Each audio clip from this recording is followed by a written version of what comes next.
ঐতিহ্যবাহী চিলমারির হাট, হাকাও গাড়িয়াল ভাই চিলমারির বন্দর। এই দেখেন গাড়িয়াল ভাই সময় নাই, হাকাও গাড়ি চিলমারির বন্দর। প্রিয় দর্শক, আপনারা দেখতে পাচ্ছেন এই মুহূর্তে আমি দাঁড়িয়ে আছি চিলমারির হাটে, নদীর কিনারায় ঘাটে ঘাটে করে ভিডিও দেখাচ্ছি আপনাদেরকে। অসাধারণ একটা দৃশ্য দেখেন ভাইয়া, একবার দেখলে আবারও মন চাবে কোথায় চিলমারি খুঁজে নেবেন ভাইয়া। এই দেখেন অসাধারণ দৃশ্য,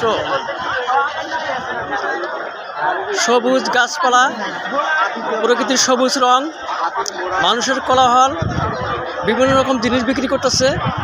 একেই বলে চিলমারির হাট।